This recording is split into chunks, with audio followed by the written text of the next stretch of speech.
I never thought of myself as particularly lucky, especially in love. But when Kate came along, it felt like the universe, tired of watching me fail, finally decided to give me a chance. We met in 2016. I was studying, working, saving for a car, and living like an ordinary guy in his 20s. Kate was beautiful, smart, confident, and when she laughed, the whole world seemed to pause. I'd known her for a long time. We were just friends. But one day, at the end of May, I asked her out for coffee. Just a regular day, nothing special. But something in the way she looked at me said, yes. 3 dates later, we were a couple. The next 7 months felt like something out of a romantic comedy. We were perfect for each other. Same taste in movies, music, food. We both hated loud clubs and loved spontaneous road trips. We even dreamed of the same future. A house in the suburbs, a couple of dogs, and a big TV. Sex was passionate, emotional, sincere. We gave each other gifts for no reason, left cute notes, cooked dinner together. My parents adored her, and hers were thrilled with me. I seriously started to think I'd found the one. In January 2017, I received a letter. I'd been accepted into the reserve unit of the armed forces. I was over the moon. Ahead of me was basic training, 3 months of sweat, pain, and discipline. Kate hugged me and said, "I'm proud of you. You can do this." And I did. Only because of her. When things got really tough, and they often did, I remembered her voice on the phone, her words of encouragement, her tears at the train station when I left. She came to my graduation, hugged me in uniform and said, "You're a hero." In June, summer training began.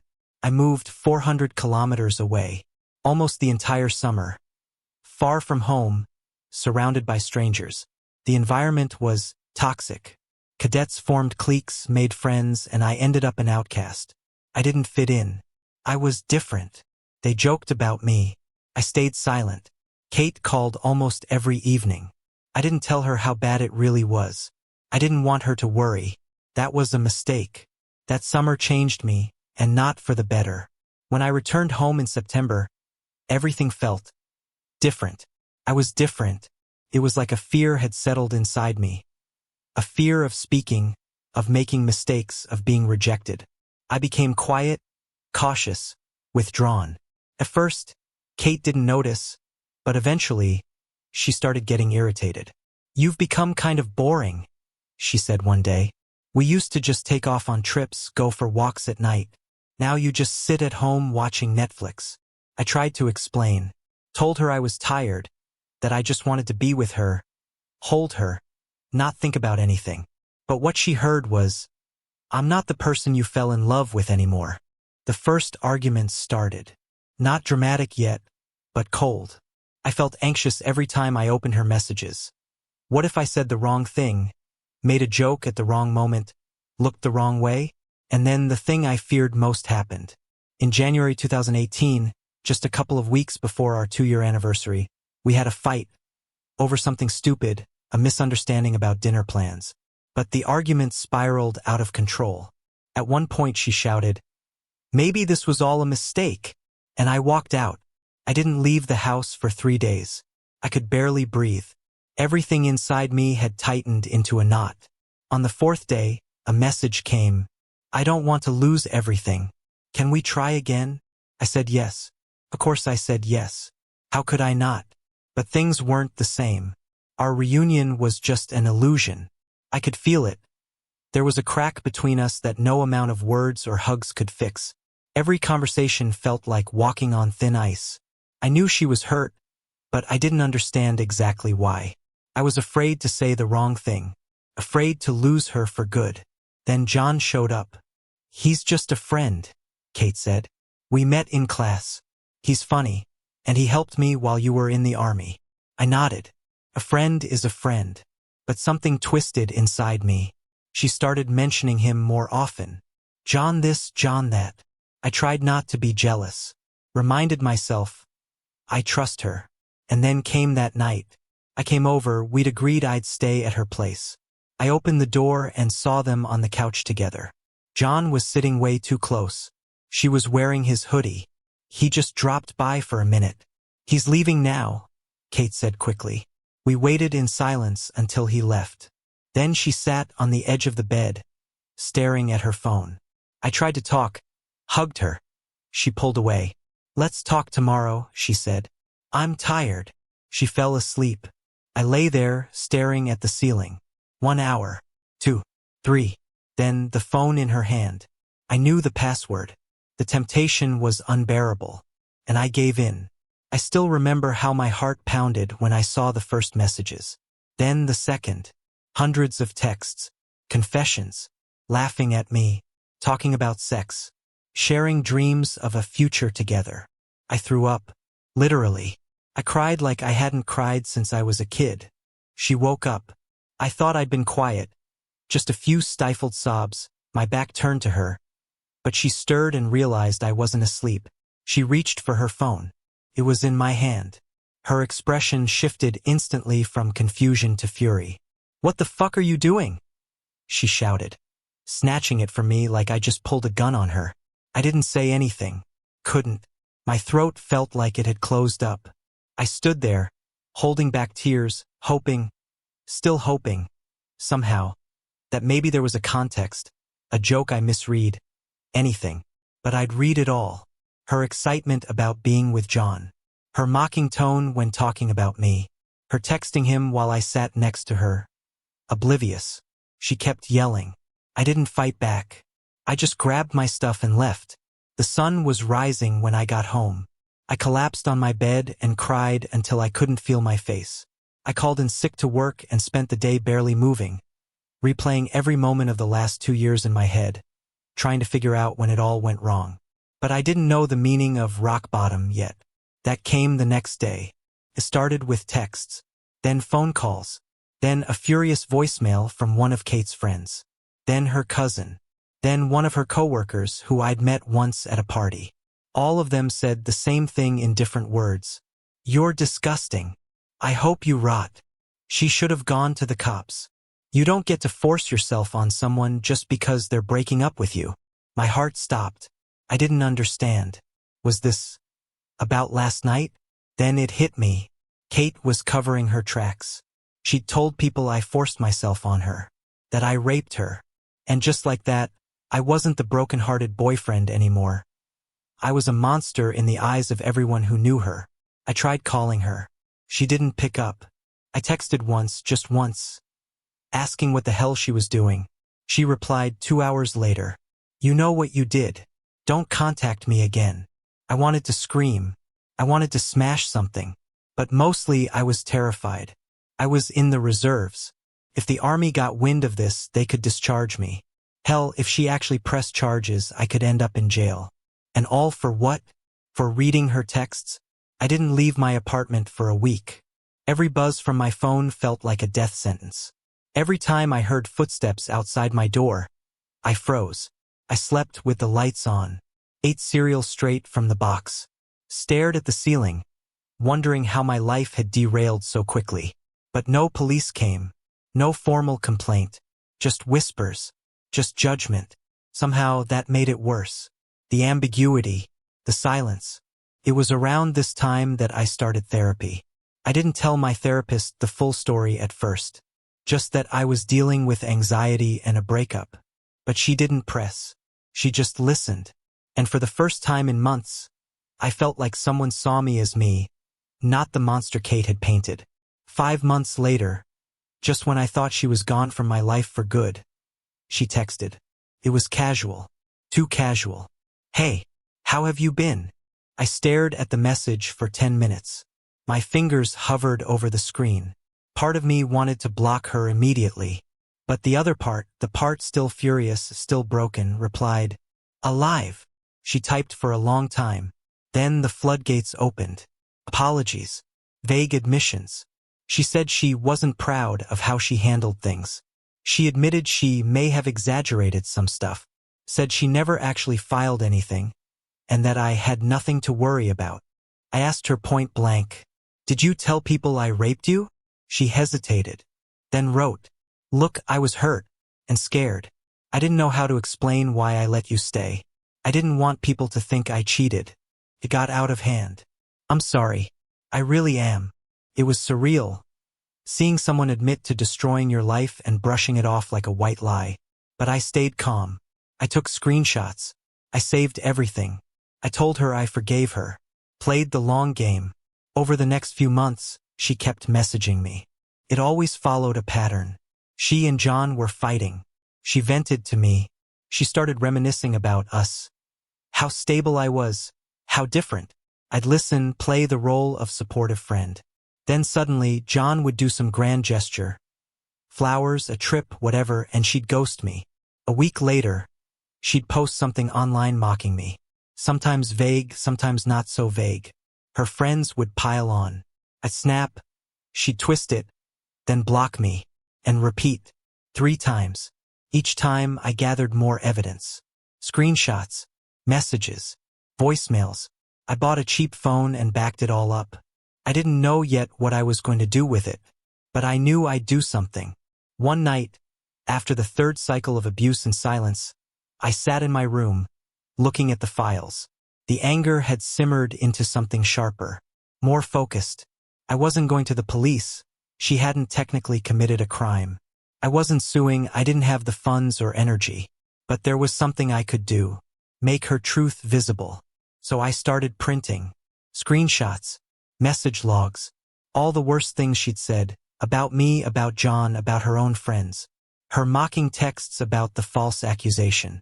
Her admissions. I put them in neat, chronological order. Highlighted the key quotes. Marked dates. I bought envelopes. Lots of them. Wrote out addresses. Her parents. Her grandparents. Her boss. A few coworkers I found through LinkedIn. Former teachers. Her university advisor. Her best friends. Even John. No return address. Just a neat manila envelope with a simple note. You deserve to know the truth. Then I mailed them all. 3 weeks passed. Silence. Then, the dam broke. It started with a text from her cousin, Maria. We'd met only a couple of times, and she'd been one of the loudest voices accusing me after the breakup. I just want to say I'm sorry. I didn't know. I shouldn't have believed her without hearing your side. I didn't respond. Not out of spite, but because I didn't know what to say. How do you answer someone who helped dig your grave, then realized you were alive inside it? Over the next few days, more messages trickled in. Some were awkward apologies. Others, long paragraphs filled with guilt. Even one of her coworkers, someone I hadn't spoken to in over a year, messaged to say she was shocked and that Kate always seemed so put together at work. The one that hit hardest came from her parents. They sent a handwritten letter, an actual letter in the mail. They apologized, not just for what she did, but for the way they had treated me. They said they felt betrayed by their own daughter, that they'd raised her to be honest and accountable, and they couldn't understand how things got so out of hand.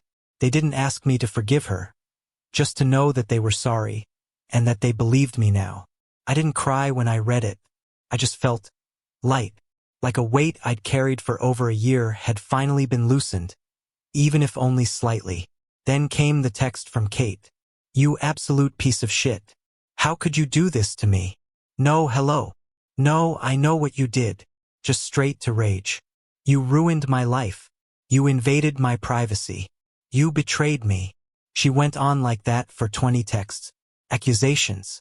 Screaming in all caps. Calling me a psycho, a stalker, a loser with a vendetta. And maybe I was all of those things to her. But for the first time in 2 years, I had power. I didn't say a word. Just read each message, smiled, and let her scream into the void. Then I blocked her. I don't know the full aftermath. I didn't want to know, honestly. But from what I gathered through whispers and digital breadcrumbs, things didn't go well for her.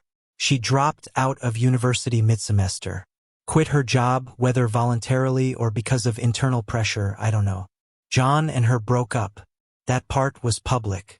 A very messy breakup that played out over Instagram stories and subtweets. From what little I saw, it involved cheating, arguments over a child, yes, they had one, and some kind of restraining order discussion. A part of me wanted to reach out and say, told you so, but I didn't. I'd already said everything I needed to say without saying a word. Life moved on. I stayed in therapy for a while, 9 months total. Long enough to find some kind of stability. My therapist helped me rebuild not just my confidence, but my sense of self.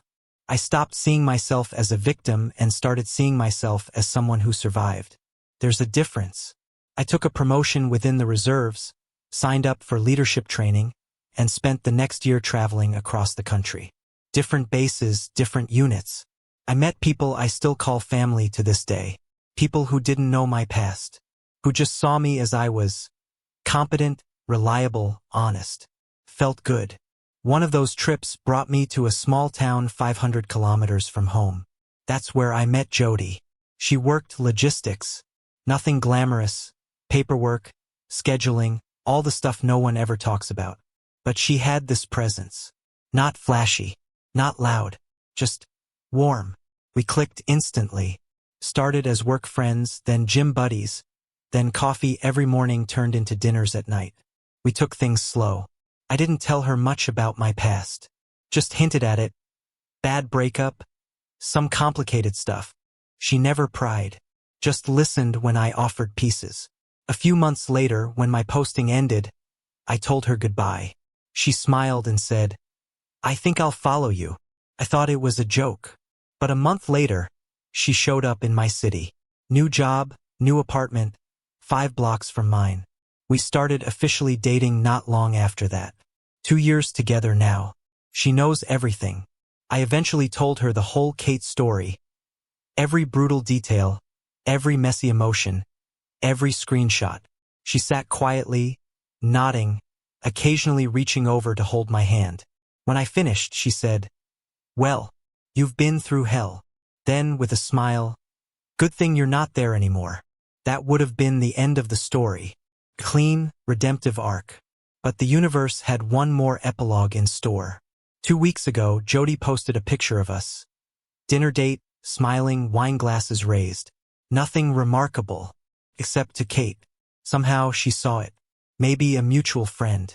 Maybe a cousin still following me. Who knows? But she recognized my face. And that same night, I got a DM from a burner account. "Hey, can we talk?" I didn't reply. 5 minutes later, Jody got a message too. "Hey, I know this is weird. I just want to talk. Girl to girl. About my name. Nothing bad. Just history." Jody showed it to me immediately. She didn't look worried.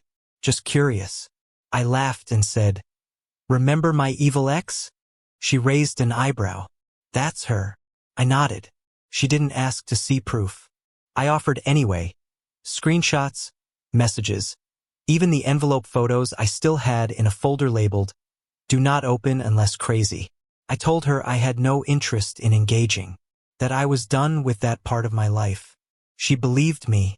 Then she messaged Kate back. "Hey, he already told me everything. I'm not interested in talking. Please don't contact either of us again." Simple, cold, final. I haven't heard from her since. But I still think about it sometimes. How close I came to having my life destroyed. How a lie nearly became my truth. How easily the world believed her. How hard I had to work to take my voice back. I don't hate her anymore, but I'll never forgive her. And I'll never forget. I'm not sharing this story for sympathy. I'm sharing it because I know someone out there is going through something similar. Maybe you've been lied about. Maybe you've been manipulated, shamed, or made to feel like your pain didn't matter. Maybe you're sitting in your room right now, wondering how everything got so twisted. If that's you, listen to me. It gets better. You won't feel like this forever. You'll heal. You'll grow. And one day, without even realizing it, you'll look back and see how far you've come. That person who broke you? They'll try to return. They always do. But you won't need to scream or fight or explain yourself anymore. You'll just smile and block. I've got someone by my side now who loves me for who I am, not for what I pretend to be.